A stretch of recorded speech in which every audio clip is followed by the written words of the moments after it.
Up হৃদিতা মুখ দিয়ে একটা বাক্যও দূরে থাক, একটা শব্দ পুরোপুরি উচ্চারণ করতে পারল না। তার আগেই রিদিতাকে শক্ত করে রেলিংয়ের সাথে চেপে ধরল জায়ান। এই প্রথমবারের মতো রিদিতা জায়ানকে দেখছে। এর আগে কেবল ছবিতেই দেখেছে, কিন্তু প্রথমবারের মতো আজকে সরাসরি। অতিরিক্ত ফর্সা সুঠামদেহী, যথেষ্ট উচ্চতা সম্পন্ন এবং ধূসর মণিযুক্ত নয়নের অধিকারী মানুষটা যে কিনা এখন তার সামনে দাঁড়িয়ে আছে। চোখ থেকে যেন ক্রোধ উপচে পড়ছে লোকটার। গাত্রবর্ণ বাড়াবাড়ি রকমের ফর্সা হওয়ার দরুন রাগের চোটে মনে হচ্ছে পুরো মুখে কেউ আলতা মেখে দিয়েছে। ঠিক এতটাই লাল হয়ে আছে লোকটার মুখোশটি। কেবল তাই নয়, কপালের দুটো রগ যে টান টান হয়ে আছে সেটাও ফুটে উঠেছে স্পষ্ট। নিজের বাহুতে প্রচণ্ড পরিমাণে পীড়া অনুভব করলো হৃদিতা। মনে হচ্ছে দুটো হাত তার মাংস ভেদ করে হাড়ে গিয়ে চেপে ধরেছে। ব্যথায় চোখ মুখ কুঁচকে ফেলল হৃদিতা। হাউ ডেয়ার ইউ আর! হৃদিতার মুখ থেকে কোনো শব্দ উচ্চারণ হতে শোনা যাচ্ছিল না। নিদারুণ পীড়া দাঁতে দাঁত চেপে সহ্য করাটাই কষ্ট হয়ে পড়েছিল হৃদিতার জন্য। কথা আর বলবেই বা কিভাবে? What are you silent, answer me! চিৎকার করে উঠল জায়ান। রাতের বেলায় পরিবেশ এমনিতে নিস্তব্ধ হয়ে আছে, তার উপর জায়ানের এই চিৎকার যেন গগন বিদীর্ণ করে দেওয়ার মতো। হৃদিতার চিকন চাকন শরীরটা দুলে উঠল সেই চিৎকারে। হৃদিতা জল ভেজা চোখে তাকালো জায়ানের দিকে। কয়েক মুহূর্ত হৃদিতার চোখের দিকে তাকিয়ে থেকে চোখ ফিরিয়ে নিল জায়ান। হৃদিতার দিকে না তাকিয়েই বলল, don't show me your tears, I hate you. চোখ মোছো। হৃদিতা এখনও আগের মতোই আছে। এই লোক কি পাগল নাকি? নয়তো এসব কি বলছে? ব্যথা পেলে কে না কান্না করে, আর চোখ মুছতে বলে কি দিয়ে চোখ মুছবে? হৃদিতার দুটো হাত যে এখন এই লোকটার দখলে, সেটা কি এই লোক বুঝতে পারছে না? হৃদিতার কোনো নরণ চরণ না দেখে জায়ান এবার আরও শক্তি প্রয়োগ করলো। ফলশ্রুতিতে ব্যথা চেপে রাখতে ব্যর্থ হয়ে হৃদিতার মুখ থেকে ব্যথাতুর আর্তনাদ বের হয়ে গেল। আহ, তুমি কান্না বন্ধ করবে না, তাই না? হৃদিতাকে কোনো কিছু বলার সুযোগ দিল না জায়ান। সোজা হাত ধরে টানতে টানতে সামনে নিয়ে যেতে লাগলো। হৃদিতা যেন আক্কেল গুরুম হয়ে গিয়েছে। এই লোক তাকে নিয়ে যাচ্ছে কোথায়? সামনে একটা গাড়ি। তার মানে কি গাড়িতে? হৃদিতার ভাবনা শেষ হওয়ার আগে জায়ান তাকে ছিটকে ফেললো গাড়িতে। এরপর গাড়ির দরজা বন্ধ করে নিজের ড্রাইভিং সিটে বসলো। সিট বেল্ট বাঁধলো না, কিন্তু গাড়ির গতি দিল বেশ। হৃদিতা এবার সত্যি ভয় পেয়ে গেল। এই রাতের অন্ধকারে লোকটা তাকে নিয়ে কোথায় ছুটেছে? সে তো এই শহরের রাস্তাঘাট তেমন একটা চেনেও না। একা বের হয়েছে, রাস্তা হারিয়ে ফেললে এত রাতে বাড়ি ফেরাও সম্ভব না। গলার স্বর উঁচু করে হৃদিতা বলল, গাড়ি থামান, আপনি কোথায় নিয়ে যাচ্ছেন আমাকে? জায়ান হৃদিতার কথা যেন কানের তলা দিয়েও নিল না। হৃদিতা আরও কয়েকবার একই কথা বললে জায়ান এবার বলল, কান্না বন্ধ করে চোখ মুছতে বলেছি। হৃদিতা সময় ক্ষেপণ করলো না। জায়ান যা করতে বলেছে সেটাই করছে। এবার তো গাড়ি থামান। জায়ান গাড়ি থামালো, তবে হৃদিতার কথার সাথে সাথেই থামায়নি। বেশ অনেকটা সময় পর তারপর থামিয়েছে, ঠিক নিজের মন মর্জি মতো, যেটা বরাবরই জায়ানের অভ্যাস। গাড়ি থামিয়ে কয়েক মুহূর্ত জায়ান চুপচাপ বসে রইল। জোরে জোরে শ্বাস প্রশ্বাস আদান প্রদান করলো কিছুক্ষণ। হৃদিতা গাড়ির দরজার সাথে একেবারে এঁটে আছে, ভয়ের তো চোখে তাকিয়ে আছে জায়ানের দিকে। এতক্ষণ যাবৎ একরকম ভয়ানক রাগ দেখিয়ে এখন এত শান্ত হয়ে গেল কিভাবে লোকটা? হৃদিতা পরপর ঢোক গিলল বেশ কয়েকটা। কপালের ঘাম বাম হাত দিয়ে মুছতে নিল। ঠিক তখনই রীতিমতো সেকেন্ডের মাথায় আবারও হৃদিতাকে চেপে ধরল জায়ান। হৃদিতার চোখ দুটো বড় বড় হয়ে গেল। তখন ব্রিজের ওপরেও জায়ান তাকে এইভাবেই দুই হাতে চেপে ধরেছিল। তবে তখন তাদের মধ্যে মোটামুটি দূরত্ব বজায় ছিল। কিন্তু গাড়িতে বসে থাকার কারণে দুজনের মধ্যে দূরত্ব খুব একটা নেই বললেই চলে। জায়ানের ঘন ঘন ফেলা নিঃশ্বাস হৃদিতার মুখের উপরে এসে পড়ছে। হৃদিতা চোখ বন্ধ করে রইল, জায়ানের দিকে তাকাচ্ছে না সে। Look at me. হৃদিতা তাকালো না। I said look at me. Hridita ধীরে ধীরে চোখ খুলল। জায়ান এখনও তার এতটাই নিকটে যতটা সে চোখ বন্ধ করার সময় দেখেছিল।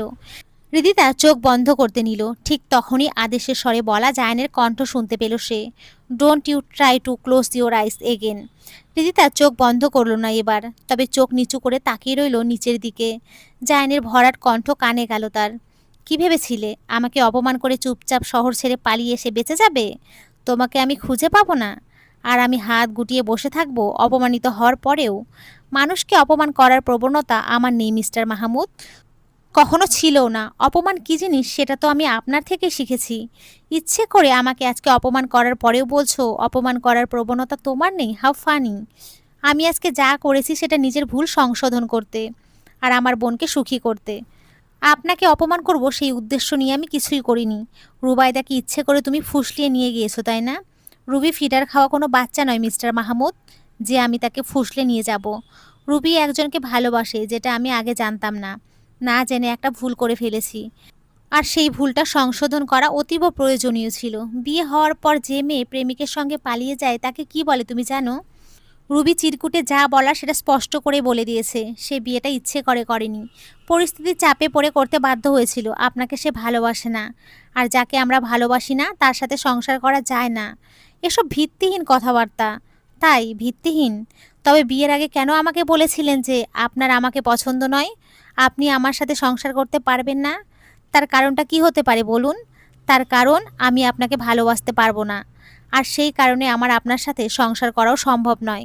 নিজের দিকটা তো দেখি 16 আনা বুঝলেন, আর অন্যের সময় বলেন ভিত্তিহীন কথাবার্তা। তুমি তোমার বোনকে সাহায্য করেছো নাকি নিজের ভুল সংশোধন করেছো সেটা আমার দেখার বিষয় না, কিন্তু তুমি আমাকে অপমান করেছো জায়ান মাহমুদকে। আজকে যদি তুমি তোমার বোনকে পালিয়ে নিয়ে যেতে সাহায্য না করতে তবে কখনোই আমি অপমানিত হতাম না। আমি যতবারই বলি না কেন যে আপনাকে আমি ইচ্ছাকৃতভাবে কোনো অপমান করিনি, আপনি সেটা বিশ্বাস করবেন না আমি জানি। আপনি চাইছেনই যাতে আমি বলি যে হ্যাঁ আমি আপনাকে অপমান করেছি, তাই তো? বেশ, মানলাম আসলে আমি আপনাকে অপমান করেছি, তো কি হয়েছে তাতে? মানুষকে অপমান করার অধিকার কেবলমাত্র আপনি পেয়েছেন বুঝি, আর কারণ নেই? জায়ান রিদিতার হাত ছেড়ে এবার মুখ চেপে ধরলো, আক্রোশ নিয়ে বলল, নেই, আমাকে অপমান করার অধিকার আর কারণ নেই, তোমার তো নেই। ভদ্রভাবে ব্যবহার করুন মিস্টার মাহমুদ, আপনি এভাবে গায়ে হাত দিতে পারেন না। আসছে না ভদ্রতা, বুঝতে পেরেছো? ভদ্রতা আসছে না আমার ভেতর থেকে। নিজের friend circle, relative, colleague, employee সমেত হাজার হাজার লোকের সামনে অপমানিত হওয়ার পর থেকে ভদ্রতা গিলে ফেলেছি আমি। আর কার সাথে ভদ্রতা দেখাবো? তোমার সাথে, যে আমাকে অপমান করেছে তার সাথে। তুমি কত বড় ক্ষতি করেছো আমার, সেই সম্পর্কে তোমার কোনো ধারণা আছে? হাসালেন মিস্টার মাহমুদ, আপনার ক্ষতি আমি করেছি? আপনি জানেন আপনি নিজে কি করেছেন? আপনার জন্য আমি বিয়ের আসর ছেড়ে চলে এসেছি। আপনার জন্য আমার পরিবারের লোকেদের চোখ থেকে আমি পানি ঝরিয়েছি। আপনার জন্য আমার সময় জ্ঞান হারিয়ে কাঁদতে হয়েছে। আপনার জন্য, কেবলমাত্র আপনার জন্য আজকে আমি আমার পরিবার থেকে দূরে। আপনার জন্য আমার পরিবার সকলে আমাকে ভুল বুঝছে। আপনার জন্য আজকে আমাকে আমার আব্বু ত্যায্য করে দিয়েছে, বলেছে কখনো যাতে আব্বুর সামনে গিয়ে না দাঁড়াই। আপনি আমার দিকটা ভেবেছেন মিস্টার মাহমুদ? জায়ানের হাতের বন্ধন ধীরে ধীরে আলগা হতে লাগলো, কারণ রিদিতার চোখের পানি টপ টপ করে গড়িয়ে পড়ছে তার হাতে। রিদিতা কাঁদতে কাঁদতে হেঁচকি তুলে ফেলেছে। আব্বুর কথা শুনে নিজেকে সামলে উঠতে পারেনি। সময় জ্ঞান সব হারিয়ে চলে এসেছে এই মধ্যরাতে বাইরে বের হয়ে। খুব অসহায় লাগছিল, সান্ত্বনার একটা হাত চাইছিলাম মাথায়। হাত পেয়েছি বটে, তবে সেটা সান্ত্বনার নয়, পীড়ার। জায়ান রিদিতাকে পুরোপুরি ছেড়ে দিল এবার। রিদিতা থামলো না, বলে যেতে লাগলো নিজের কথা। আপনি আসার আগ পর্যন্ত আমার জীবনটা খুবই সুন্দর ছিল মিস্টার মাহমুদ, কিন্তু যেদিন থেকে আপনি এলেন সেদিন থেকে আমার জীবনটা এলোমেলো করে দিলেন। আজকে যদি আপনার সাথে আমার কখনো পরিচয় না হতো তবে আপনার কাছ থেকে অপমানিত হওয়ার প্রশ্নও আসতো না। যদি আপনার থেকে অপমানিত না হতাম তবে বিয়ের আসর ছেড়ে চলে আসার প্রশ্ন উঠতো না। রুবিকে আপনি পছন্দ করেন, সে আপনার সাথে সুখী হবে সেটা ভেবে রুবির সাথে আপনার বিয়ের সুযোগ করে দেওয়ার মতো ভুল করার কোনো সুযোগও থাকতো না। আর সেই ভুলটাকে শুধরে নিতে গিয়ে রুবিকে রিসেপশন থেকে নিয়ে আসতে সাহায্য করে আমার আব্বুর কাছ থেকে তেজ্য কন্যা হওয়ার প্রশ্নও আসতো না। জানেন আব্বু কি বলেছে? বলেছে আব্বু নাকি ভুলে যাবে তার কোনো সন্তান কখনো ছিল। যেই মানুষদের আপনি পৃথিবীতে সবচেয়ে বেশি ভালোবাসেন সেই মানুষদের কাছ থেকে এরকম বাক্য শোনার যন্ত্রণা আপনি বোঝেন মিস্টার মাহমুদ? নাকের পানি চোখের পানি এক হয়ে গিয়েছে রিদিতার। এই একটা অভ্যেস তার, যখনই কান্না আসে তখন এক নাগাড়ে কাঁদতেই থাকে। আশেপাশের কোনো পরিস্থিতি বিচার বিবেচনা রাখে না। চোখের পানির সাথে নাকের পানিও মুছতে লাগলো রিদিতা। হেঁচকি দিতে দিতে বলতে লাগলো, আমি চাইছিলাম আর কখনোই আমাদের দেখা না হোক, অথচ আজকে আবারও হয়ে গেল। আপনি আমার জীবনের একটা অভিশাপ মিস্টার মাহমুদ। আমি আপনাকে ঘৃণা করি। আমার কাছে পৃথিবীতে সবচেয়ে বেশি ঘৃণিত ব্যক্তিটা আপনি। I hate you mister Mahmud, I hate you. Steering হুইলে চেপে ধরে বসে রইল জায়ান। সে শান্ত হয়নি, এখনও অগ্নি স্ফুলিঙ্গের মতো উজ্জ্বল হয়ে আছে তার মুখশ্রী। তবে সেই স্ফুলিঙ্গে যেন হৃদিতার উপরে রাগটা অস্তিত্ব হারিয়েছে। এখনও জায়ানের ক্রোধ কমেনি। এই ক্রোধ তবে কার উপরে? জায়ানের নিজের উপরে। Gate out of my car. হৃদিতা কান্না থামালো না, কন্দনরত চোখেই তাকালো জায়ানের দিকে। জায়ান হৃদিতার দিকে না তাকিয়ে ধমকের স্বরে বলল, don't show me your tears, I am warning you for the last time, get out of my car. Hridita শব্দ করে গাড়ির দরজা খুলে গাড়ি থেকে নেমে চলে গেল। জায়ানের গাড়ি প্রায় সাথে সাথেই চলে গেল। সেই দিকে তাকিয়ে হৃদিতা বলল, এতটা নির্দয় কোনো মানুষ হয়? এই একটা সময় অজানা অচেনা পরিবেশে একটা মেয়েকে ছেড়ে যেতে একটা বারও বিবেকে বাঁধল না এই লোকের? আশেপাশে হৃদিতা একবার চোখ ঘুরিয়ে তাকালো। নিকশ কালো অন্ধকারে ছেয়ে আছে চারিদিক। হুট করে রিদিতার মনে যেন ভয়ের উদ্রেক হলো এবং সময়ের সাথে সাথে পাল্লা দিয়ে সেই ভয় দ্বিগুণ হারে বাড়তেই লাগলো। কোথায় যাবে সে, কোন পথে যাবে? একে তো অন্ধকার, তার উপরে পথঘাট কিছুই চেনে না সে। রিদিতা ভয়ে সামনে পা বাড়াতে পারছে না, তবুও তো আগাতে হবে। চোখ আর নাকের পানি মুছতে মুছতে সামনে এগোচ্ছে সে। এটাই কি সঠিক রাস্তা জানে না রিদিতা, কিংবা জায়ান তাকে বাসা থেকে ঠিক কত দূরে নিয়ে এসেছে সেই ব্যাপারেও সে অজ্ঞ। কিছু দূর হেঁটে গিয়ে খানিকটা আলোর দেখা পেল রিদিতা। আলো কিসের? একটু উকি দিতে রিদিতা দেখতে পেল ৩-৪টে বখাটে দেখতে ছেলে একত্রে বসে আছে, মোবাইলের ফ্ল্যাশ অন করে রেখেছে প্রত্যেকে। সকলের সামনে মদের বোতল, একজন অর্ধমাতাল হয়ে আছে। রিদিতা ভয় পেয়ে ২ কদম পিছিয়ে আসলো। এরই মধ্যেই একটা ছেলে তার দিকে চোখ পড়ল, হাঁক ছেড়ে রাখলো, কে রে এদিকে? রিদিতা উল্টো দিকে দৌড় দিল। আপ্রাণ ছুটছে সে, ছুটতে ছুটতে অনেকটা পথ এসে পড়েছে। ছেলেগুলো তার পেছনে এসেছে কিনা তার জানা নেই, তবুও ছুটছে সে। এবার দৌড় অব্যাহত রেখে একটাবার একটু পেছনে ফিরে তাকালো রিদিতা। ঠিক তখনই ধাক্কা খেলো কারোর প্রশস্ত বুকের সাথে। Get in the car. দয়া দেখাতে এসেছেন? লাগবে না আপনার দয়া আমার, জায়ান আদেশের স্বরে বলল। গাড়িতে উঠতে বলেছি। চাকর পেয়েছেন আমাকে? আপনি যখন বলবেন তখন গাড়ি থেকে নামতে হবে, আবার আপনি যখন বলবেন তখন সুরসুর করে গাড়িতে উঠে পড়তে হবে। রিদিতা কথা বলা শেষ করতে না করতেই শুনতে পেল কারোর পায়ের আওয়াজ। পেছন ফিরে তাকিয়ে দেখলো একটু আগে যে দেখেছিল সেই ছেলেগুলো। ওরা দ্রুত হেঁটে সামনে এগিয়ে আসছে রিদিতা বরাবর। সম্ভবত রাতের অন্ধকারের জন্য এবং মদ্যপান করার কারণে রিদিতা ব্যতীত কাউকে চোখে পড়েনি তাদের। রিদিতার সাথে যখন ছেলেগুলোর দূরত্ব একেবারেই স্বল্প, তখনই রিদিতার কাঁধে হাত রেখে তাকে পাশে সরিয়ে দিয়ে সামনে এসে দাঁড়ালো জায়ান। দাঁড়ালো রিদিতা এবং ছেলেগুলোর মাঝে একটা দেয়াল হয়ে। সেই অবস্থায় বলল, কোনো কথা একবারের বেশি ২বার রিপিট করতে আমি অভ্যস্ত নয়। তৃতীয়বারের মতো কখনো লাইফে করেছি কিনা মনে নেই, তবুও বলছি, গাড়িতে ওঠো। আমি তো। রিদিতা হক চকিয়ে গেল। জায়ান ডান হাতে রিদিতাকে কাঁধে তুলে সোজা গাড়ি বরাবর হাঁটা দিল। গাড়ির সামনে গিয়ে বাম হাতে গাড়ির দরজা খুলে রিদিতাকে বসিয়ে দিয়ে দরজা লক করে দিল। আরে এই, আপনি আমাকে গাড়িতে রেখে যাচ্ছেন কোথায়? এই যে মিস্টার মাহমুদ। জায়ান রিদিতার কথা তোয়াক্কা করলো না। গাড়িতে বসে রিদিতা শব্দ শুনতে পেল, হরেক রকমের শব্দ, কখনো প্রহারের, কখনো চিৎকারের, তো কখনো বিড়বিড় করার। রিদিতা গাড়ি থেকে বের হতে চাইলেও পারল না লক থাকার জন্য। অগত্যা তাকে মুখ ফুলিয়ে হাতের উপরে হাত রেখে সিটে বসে থাকতে হলো। প্রায় ১২ মিনিট পর জায়ান গাড়ির দরজা খুলল। রিদিতা পাশে ফিরে দেখতে পেল গায়ে পড়ে থাকা জায়ানের শার্ট অনেকটাই ভিজে গিয়েছে। ড্রাইভিং সিটে বসলো জায়ান। শার্টের সাথে বেঁধে রাখা টাই খুলে ফেললো জায়ান। এরপর শার্টের উপরের দিকের দুটো বোতাম খুলে দিয়ে শার্টের লম্বা হাতা কনুই অবধি গুটিয়ে ফেললো। উন্মুক্ত হলো লোমশ দুটো হাত। মুখের উপরে জমে থাকা মুক্তোর দানার মতো ঘাম মুছে নিল টিস্যু দিয়ে। ঠিক তখনই রিদিতা খেয়াল করলো বাম হাতের বৃদ্ধাঙ্গুলিতে রক্ত লেগে আছে জায়ানের। চোখের পলকে জায়ান স্যাবলং এবং তুলো বের করে নিল, রক্তটুকু মুছে নিল নিজে নিজেই। পরবর্তীতে একটা কটন স্ট্রিপ লাগিয়ে নিল সাথে সাথে। এরপর পানির বোতল বের করে কিছুটা পানি মুখে নিয়ে কুলুকুচি করলো। গাড়ির গ্লাস খুলে দিয়ে কুলুকুচি করা পানিটা বাইরে ফেললো। কাজ শেষ হওয়ার পর গ্লাস লক করে ফেললো। বোতলের মুখে ঠোঁট লাগিয়ে ঢকঢক করে অনেকটুকু পানি পান করলো। ব্যাস, সর্বশেষ গাড়ির এসি অন করে গাড়ি স্টার্ট দিল। রিদিতা এতক্ষণ যাবৎ কেবল চেয়ে চেয়ে দেখলো, বেশ দ্রুত কাজ করে ফেলে লোকটা। গাড়ি চালিয়ে সামনে এগোচ্ছে যান, তবে একটা কথাও বলল না সে। আর না রিদিতা বলল, চুপচাপ পুরোটা রাস্তা এলো দুজনে। সময় চলে গেল কিছুক্ষণ। রিদিতা টের পেল গাড়ি থেমেছে। যখন পাশে ফিরে তাকালো তখন দেখতে পেল জায়ান গাড়ি ঠিক সেখানেই এনে থামিয়েছে, যেখান থেকে সে রিদিতাকে নিয়ে গিয়েছিল, অর্থাৎ ব্রিজের সামনে। রিদিতা কোনো কিছু না ভেবে সেদিকে তাকিয়ে রইল। ঠিক তখনই শুনতে পেল, আজ সারা রাত গাড়ি চালানোর জন্য দায়িত্ব নেইনি আমি। দাঁতে দাঁত চেপে রিদিতা বলল, যে কেউ দায়িত্ব নিতেও বলেনি আপনাকে, আমি বলিনি যে আমাকে দয়া। Get out. রিদিতা ভুলে গিয়েছিল সে কার সাথে কথা বলছে। এই আত্ম অহংকারী লোকটার সাথে কথা বলার কোনো মানেই হয় না। কেন যে বারে বারে একই ভুল করে অপমানিত হতে চায় সে। রিদিতা গাড়ি থেকে নেমে পড়ল। এরপর এদিক সেদিক না তাকিয়ে সোজা হাঁটা মারল বাড়ি পৌঁছানোর গন্তব্যে। জায়ানের গাড়ি প্রচণ্ড বেগে রিদিতাকে অতিক্রম করে চলে গেল। রিদিতা সেই দিকে তাকিয়ে চোখ রাঙিয়ে বলল, এতটা ইগো একটা মানুষের কি করে থাকতে পারে রে ভাই? রবি বেশ করেছিস, নিহালের সাথে চলে গিয়েছিস। এই লোকের সাথে যে মেয়ে সংসার করবে সে ফ্রিতে পাগলা গারদের টিকিট পেয়ে যাবে। এই লোকের সাথে সংসার করার থেকে নিজের মাথার চুলগুলো গুনে গুনে একটা দুটো করে ছেঁড়াও ভালো। ভেতরটার মতো অহংকার ছাড়া আর কিছুই নেই এই মানুষটার। এই লোকের বউ যেই মেয়ে হবে তার থেকে হতভাগী এই দুনিয়ায় আর দ্বিতীয় কেউ নেই। নিজে নিজে বকবক করতে করতে হেঁটে বাড়িতে পৌঁছে গেল রিদিতা। ভোর হতে আর অল্প সময় বাকি। নিজের বিছানায় গিয়ে শুয়ে পড়ল রিদিতা। এদিক ওদিক করছে কিন্তু ঘুম কিছুতেই আসছে না। বারে বারে কেবল একটা কথা মাথায় ঘুরপাক খাচ্ছে, তার আব্বু তাকে এভাবে এতটা পর করে দিতে পারলো। আবারও কেঁদে উঠল রিদিতা বালিশে মুখ গুজে। আমি এসব কি শুনছি? রিদিতা জায়ানের বউ হয়ে আসেনি? মাসুদ মাহমুদ চুপ করে রইলেন। আমি কিছু জিজ্ঞেস করেছি তোমাকে মাসুদ? জায়ানের বউ বদল কিভাবে হলো? আমি জানি না আব্বা, রিদিতা বিয়ের দিনই পালিয়েছে। কি কিন্তু কেন? সেটাও জানি না।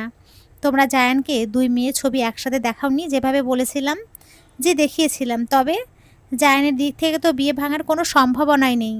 তবে কি রিদিতার কোনো সম্পর্ক ছিল নাকি অন্য কারোর সাথে? রিদিতার সাথেই যে জায়ানের বিয়ে ঠিক হয়েছে সেটা জায়ান বিয়ের আগে জানতে পেরেছে আব্বা। রাহুল মাহমুদ যেন গর্জে উঠলেন। এই তবে আসল কাহিনী। আমার কথা অমান্য করার সাহস তুমি দেখালে কি করে? আমি কিছু করিনি আব্বা, তনিমা বলেছিল। তনিমা যা ইচ্ছে তাই বলুক, ওর কথা তুমি ধরতে গিয়েছো কেন? তনিমা জায়ানের আম্মু হয় আব্বা।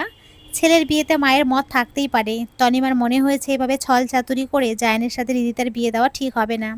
যার সাথে জায়ান পুরোটা জীবন কাটাবে সেই মানুষটাকে এটাই যদি জায়ান না জানে তবে তার সাথে অন্যায় করা হবে। অন্যায় শেখাতে আসছো আমাকে তুমি? তোমাদের এই ন্যায় অন্যায় দিয়ে আমি কি ধুয়ে ধুয়ে পানি খাবো? ভুলে যেও না মাসুদ, আমি আমার ব্যবসার সবটুকু অংশ তোমাকে দিয়েছি। তোমার বড় ভাইয়ের এসবে কোনো আগ্রহ নেই। সে নিজের মতো করে নিজেকে গুছিয়ে নিয়েছে। না তোমার বড় ভাই কখনো ব্যবসার ভাগ চেয়েছে আর না তাকে আমি ভাগ দিয়েছি। আমার ব্যবসার উত্তরাধিকারী তুমি হয়েছো। আর তোমাকে আমি সেটার যোগ্য মনে করেই দায়িত্ব সঁপেছিলাম এই ফলাফল পাওয়ার জন্য। আব্বা, সমস্যা তো জায়ান তৈরি নাও করতে পারে। এমনটাও তো হতে পারে যে রিদিতার সাথে কারো সম্পর্ক ছিল আসলেই। দেখলেই তো রুবাইদা আজকে কি করলো। ওই রুবাইদা ফুবাইদা নাম নেবে না তুমি মুখে। কোনটা বসে তুমি আর তোমার বউ মিলে ওই মেয়েকে আমাদের বংশের বউ করে নিয়ে এসেছিলে বলো তো? রুবাইদাকে তো ভালোই মনে করেছিলাম আব্বা। গাধার মতো কথা বলবে না মাসুদ। এখানে আমি ভালো খারাপ দেখতে আসিনি। রুবাইদা উৎকৃষ্ট নাকি নিকৃষ্ট তাতে আমার কিছুই যায় আসে না। আমার যদি কিছু যায় আসে তবে সেটা একজনকে দিয়ে, সে হলো রিদিতা। আর আমি যতটুকু আমার নাতনিকে চিনি তার হয়তো রিদিতাকে পছন্দ হয় নাই, তাই বিয়ে ভেঙেছে। তোমার ছেলে আর কবে নিজের ভালোটা বুঝবে মাসুদ? এই যে আজকে আমার গড়া ব্যবসা এত দূর এগিয়েছে সেটা কি এমনি এমনি শুধু পরিশ্রমের দ্বারা? না, পরিশ্রমের পাশাপাশি বুদ্ধিও খাটাতে হয়। সম্বন্ধ করতে হয় সমানে সমানে। তুমি জানো তোমার আম্মুর বাবার বাড়ির প্রতিপত্তি কেমন ছিল? আর তুমি এটাও ভালো করে জানো আমি কেন তোমাকে জোর করেছিলাম তনিমাকে বিয়ে করতে, জানো না? জানি। তবে কেন এমন বোকার মতো কাজ করলে? রিদিতা বিয়ে করলো না বলে ছাগলের মতো রুবাইদাকে নিয়ে আসলে। ভাগ্যিস ওই মেয়ে পালিয়েছে, নয়তো কত বড় লোকসানের মুখে পড়তে হতো জানো। ওর মতো মেয়ে হতো আমাদের বংশের বউ, জায়ানের স্ত্রী, যার একুল ওকুল কোনো কুলেই কিছু নেই। সেই হিসেবে তো রিদিতার বাবার বাড়িও সচ্ছল নয় তো। আজাদ খন্দকারের নামটা ভুলে গেলে মনে হচ্ছে। আজাদের দাপট ঠিক কতটা তুমি জানো? আজাদের একমাত্র নাতনি রিদিতা। ও যে সোনার হরিণ, তুমি বুঝতে পারছো? আমি ঘাসে মুখ দিয়ে চলি না মাসুদ। সব কিছু সম্পর্কে জেনে শুনেই আমি রিদিতার সাথে জায়ানের বিয়ের কথা বলেছিলাম। তুমি তোমার বউয়ের কথা শুনে আমার সব প্ল্যান নষ্ট করে দিলে। আরে কি হতো শুনি, জায়ান যদি বিয়ের দিন জানতো যে রিদিতা তার বউ? তুমিও তো আরেক মেয়েকে ভালোবাসতে তো। আমার কথায় ওই মেয়েকে ছেড়ে বিয়ে করনি তো অনিমাকে? সংসার হয়নি তোমাদের? জীবন চলেনি তোমাদের? জায়ান আসেনি তোমাদের ঘরে? সবই তো হলো। তাহলে মাঝখান দিয়ে আমার প্ল্যানে বাম হাত ঢোকাতে তোমার বউকে কে বলেছে? আমি বিয়েতে আসতে পারিনি ভিসার জটিলতার কারণে। ভেবেছিলাম আজকে এসে রিদিতার মুখ দেখব। আর এসে আমি কি শুনলাম? তুমি আমাকে খুব হতাশ করেছো মাসুদ। তনিমা এসব ব্যাপার বুঝতে নাই পারে, কিন্তু তুমি তো বোঝো। স্ট্যাটাসের সাথে স্ট্যাটাস মিলাতে হয় মাসুদ। আজাদ আমার বন্ধু। তার সম্পর্কে সবই জানি। তার মেয়ে নাজিয়া তার মতের বিরুদ্ধে গিয়ে বিয়ে করেছিল, তাও একেবারে নিম্নবিত্ত পরিবারের এক ছেলেকে। এই কারণে এখনও পর্যন্ত তাদের বাবা মেয়ের সম্পর্ক ঠিক হয়নি। কিন্তু বাবা মেয়ের সম্পর্ক ঠিক না হলেও রিদিতার সাথে ঠিকই সম্পর্ক আছে আজাদের। মায়ের উপর রাগের কারণে মেয়ের উপরে ভালোবাসা প্রকাশ করে না আজাদ।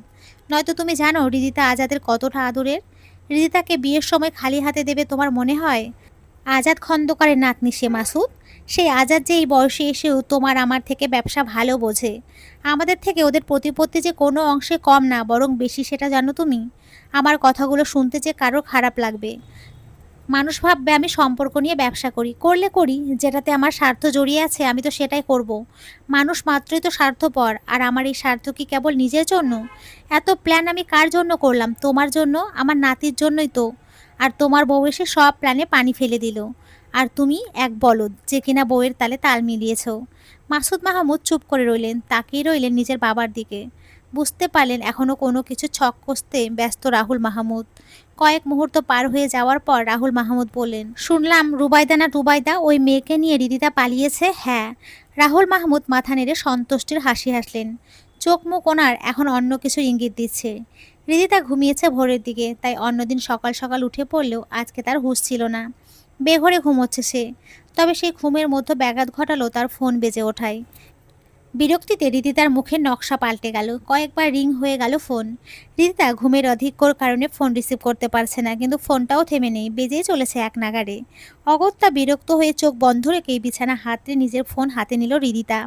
চোখ খুলে ঠিকমতো দেখলেও না কে ফোন করেছে। ঘুম জড়ানো কণ্ঠেই বলল, হ্যালো। হ্যালো আপু। চট করে ঘুম ভেঙে গেল রিদিতার। রুবাইদার কণ্ঠ না? এমন কেঁদে কেঁদে কথা বলছে কেন রুবাইদা? ও আপু, শুনতে পাচ্ছিস আমার কথা? রুবি, তুই কাঁদছিস কেন? রুবাইদা কিচ্ছু বলল না, আগের মতোই কাঁদতে লাগলো। এই ছুটকি, আমার ভয় লাগছে তো, বল না কি হয়েছে, সব ঠিক আছে তো? আমাকে একটু তোর সাথে কয়েকটা দিন রাখতে পারবি আপু? কেন, কোনো সমস্যা হয়েছে? নিহালের পরিবার আমাকে মানতে চাইছে না কি? হ্যাঁ আপু, নিহালের আব্বু আম্মুর কাছে সব সত্যি বলে দিয়েছি আমি আর নিহাল। লুকোচুরি করে কোনো সম্পর্ক শুরু করতে চাইনি। নিহালের পরিবারের আমাকে নিয়ে কোনো সমস্যা নেই, সমস্যা হলো আমার একবার বিয়ে হয়ে গেছে সেটা নিয়ে।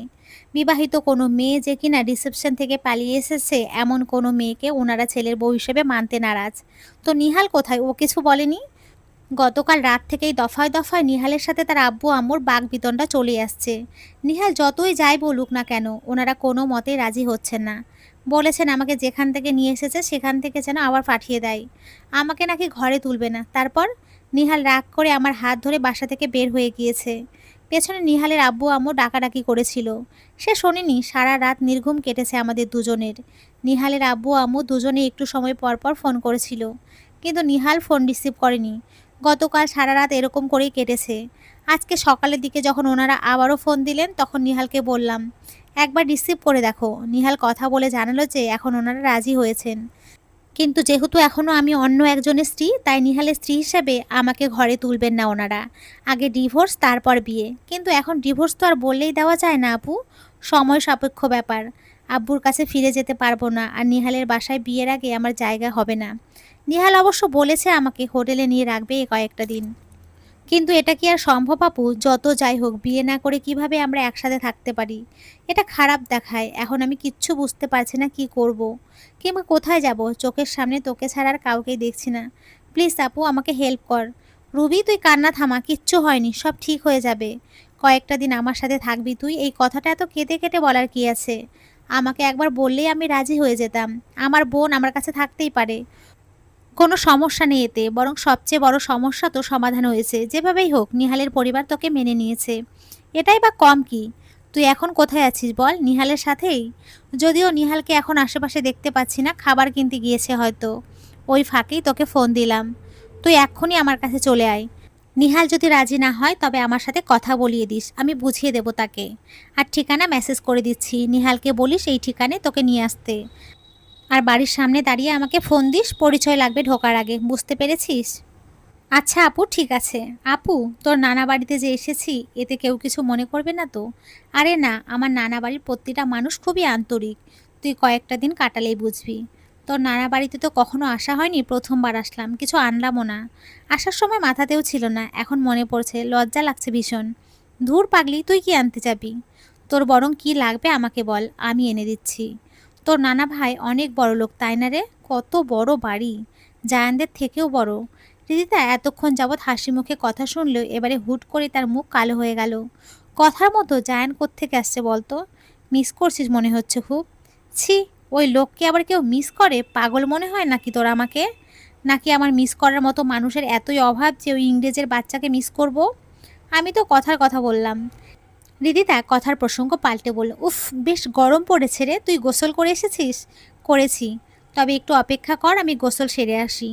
রিদিতা গোসল করতে গিয়ে তীব্র ব্যথা অনুভব করলো নিজের বাহুতে। বিশেষ করে যখন পানি লাগছে তখন আরও বেশি করে জ্বলছে মনে হয় জায়গাটা। রিদিতা বাহুর দিকে তাকালো এর কারণ জানবার জন্য। তখনই দেখতে পেল 3 আঙুলে ছাপ পড়ে আছে তার 2 বাহুতে। গাত্রবর্ণ শ্যামলা হলেও লাল দাগগুলো ঠিকই ফুটে উঠেছে। সেই দাগগুলোর উপরে আলতো করে হাত বুলিয়ে রিদিতা স্বগতোক্তি করল। জায়ান মাহমুদ নয়, বরং জানোয়ার মাহমুদ নাম হওয়া উচিত ছিল এই লোকের। একেবারে বর্বরদের মতো ব্যবহার। ইস, কি শক্ত করে চেপে ধরেছিল। আর একটু জোরে চাপ দিলে মনে হচ্ছে হাড়ের গঠনও নড়ে চড়ে যেত। নিজে নিজে কথা বলতে বলতে রিদিতা গোসল শেষ করলো। গোসল সেরে রিদিতা বের হওয়ার পরপরই রুবাইদা বলল, আপু, তুই যখন গোসল করতে গিয়েছিলি তখন তোকে ডেকেছিল কে? তোর মামাতো ভাইয়ের বউ বলল তোকে নাকি তোর নানা ভাই ডাকছে নিচে। হঠাৎ নানা ভাই ডাকলো কেন, তাও এই সময়ে? আচ্ছা তুই বস, আমি আসছি। রুবাইদা মাথা নেড়ে সায় দিল। রিদিতা রুম থেকে বের হয়ে যেতে না যেতেই রুবাইদার ফোন বেজে উঠল। নিহাল ফোন করেছে। মুখে এক চিলতে হাসি নিয়ে ফোন রিসিভ করলো রুবাইদা। সেখানে এসেছে খুব বেশি একটা সময় হয়নি, অথচ এরই মধ্যে এই ছেলের ফোন। রুবাইদা নিহালকে মাঝে মধ্যে এক পাগলাটে প্রেমিক পুরুষ ব্যতীত আর কিছুই মনে হয় না, কেবল তার পাগলাটে প্রেমিক পুরুষ। অন্যদিকে নিজের নানা ভাইয়ের সামনে গিয়ে বসে আছে রিদিতা। আজাদ খন্দকার প্রায় মিনিট 2 যাবৎ তাকিয়ে আছে রিদিতার দিকে। রিদিতা এর পেছনের কোনো কারণ বুঝতে পারছে না, ভেতর ভেতর হাঁসফাঁস লাগছে তার। এইভাবে তাকে কি দেখছে সেটাই বুঝতে পারছে না রিদিতা। রিদিতা এবার ঠিক করলো তার নানা ভাইকে প্রশ্ন করবে। তবে তার আগে আজাদ খন্দকার বললেন, 6টা জামার বেশি তুই আর কি জামা আনিসনি? রিদিতা এমন একটা প্রশ্নের জন্য মোটেও প্রস্তুত ছিল না। তার নানা ভাই এটাও লক্ষ্য করেছে। রিদিতা তো আর জানতো না এতদিন এসে এখানে থাকবে। হাতের কাছে যে কয়েকটা জামা পেয়েছে সেগুলোই ব্যাগে কোনো মতে ভরে পালিয়ে এসছে। আজাদ খন্দকারের কথা শুনে রিদিতা আমতা আমতা করে বলল, না, আমার এই জামাগুলো পছন্দের, তাই এগুলোই ঘুরিয়ে ফিরিয়ে বারবার পরি। পিয়ালি, জি দাদু ভাই। আজকে ওকে নিয়ে তুমি শপিংয়ে যাবে। ওর রুমে যে ওয়ার্ড্রপ দেওয়া হয়েছে সেটা পুরোটা ভর্তি করে আমি জামা দেখতে চাই। পিয়ালি হেসে বলল, জি দাদু ভাই, হয়ে যাবে। তুমি তো দেখি প্রায় সময়ই পার্লারে যাও, আজকালকের মধ্যে যাবে? আর আগামীকাল যাব দাদু ভাই। রিদিতাকে সাথে নিয়ে যাওয়ার কথা বলছো? তুমি বুদ্ধিমতী, এই জন্য আমার তোমাকে ভালো লাগে। পার্লারে যা যা করা হয় সবগুলো ওর উপরে অ্যাপ্লাই করবে। রিদিতা পিয়ালির দিকে অসহায় চোখে তাকালো। তা দেখে পিয়ালি মিটিমিটি হেসে উঠল। তোমার নাতনিকে পরে নিজে চিনতে পারবে তো দাদু ভাই? আজাদ খন্দকার পিয়ালির প্রশ্নের জবাবে কিছু বললেন না। রিদিতার দিকে তাকিয়ে বললেন, হাতে ক্যাশ আছে কিছু? রিদিতার এই একটা প্রশ্ন মনের মতো হয়েছে। আসলেই তার টাকার প্রয়োজন। পালানোর সময় তো আর বুঝতে পারেনি কতদিন নানা বাড়িতে থাকতে হবে। খুব একটা টাকা হাতে নিয়ে আসেনি সে। যাই এনেছিল সেগুলো প্রায় ফুরিয়ে গিয়েছে। তার টাকার সত্যিই প্রয়োজন, তবুও সরাসরি বলল না সে কিছু। বলল, আছে, চলতে পারবো কয়েকদিন আরও। কত আছে? রিদিতা আমতা আমতা শুরু করলো। তা দেখে আজাদ খন্দকার বললেন, বুঝতে পেরেছি, ক্রেডিট কার্ড আছে তোর? ও আচ্ছা, তুই তো আবার স্টুডেন্ট এখনও। বিকাশ বা নগদে কোনো অ্যাকাউন্ট আছে? রিদিতা হ্যাঁ বোধক মাথা নাড়ালো। নাম্বার বল, হাত খরচে টাকা পাঠানোর ব্যবস্থা করছি। রিদিতা তার নানা ভাইয়ের রুমে কথাবার্তা শেষ করে নিজের রুমে আসলো। দেখতে পেল রুবাইদা কানে ফোন লাগিয়ে কথা বলেই যাচ্ছে। রিদিতা যে রুমে এসেছে সেটাও লক্ষ্য করেনি রুবাইদা। রিদিতা বুঝতে পারলো কারোর সাথে কথা বলছে রুবাইদা। মিষ্টি এসে উচ্চারণ করলো, লাভ বার্ডস। কথাটা বলে হুট করে তার মনের চিন্তা উদয় হলো, শুদ্ধর চিন্তা। শুদ্ধ আজকে একটা ফোন দিল না কেন?